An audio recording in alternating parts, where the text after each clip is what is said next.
How snapshots are managed in globcon?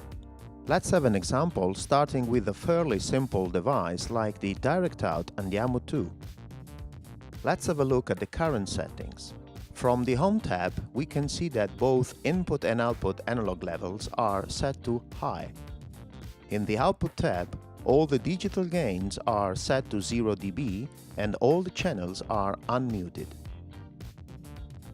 From the Routing tab, we can see that nothing is currently patched to the MIDI output, while the analog out are fed with a straight patch from MIDI input.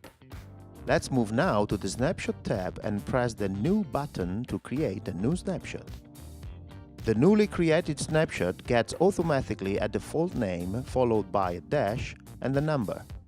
It can obviously be renamed. All the parameters controlled by globcon with the current values are permanently stored into the dataset when a new snapshot is taken. Let's now change some parameters going to the Input tab and select the low level. From the Output tab, we select all the channels with a click on one and then with the shortcut Command+A on Mac or Ctrl+A on Windows. Reduce the level down to -48 dB, then press ESC to clear the multi-selection. Shift and mouse drag to select the first 8 channels and mute them. Clear and select channels from 17 through 24 and mute them. From the Routing tab, we set a patch tool to quickly change the current analog patch.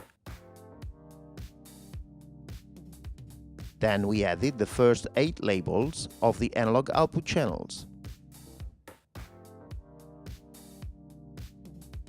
We are now ready to take a new snapshot to permanently store the new current dataset.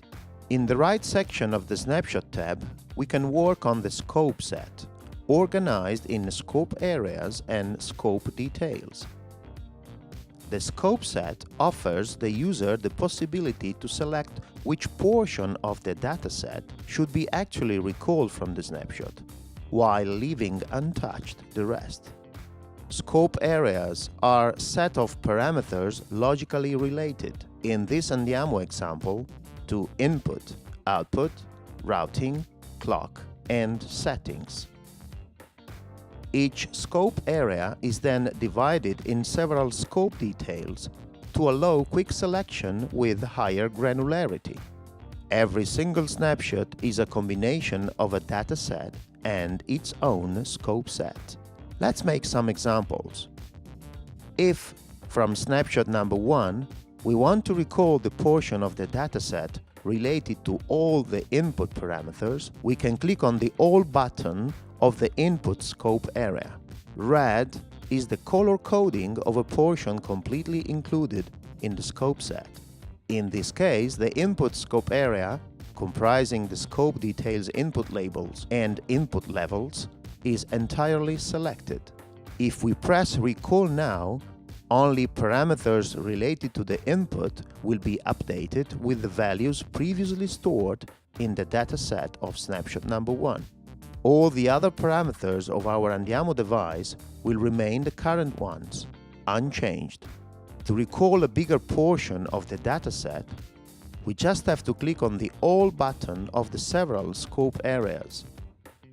When the whole scope set is red, which means completely selected, the entire dataset is recalled, updating all the current device parameters with values from the snapshot.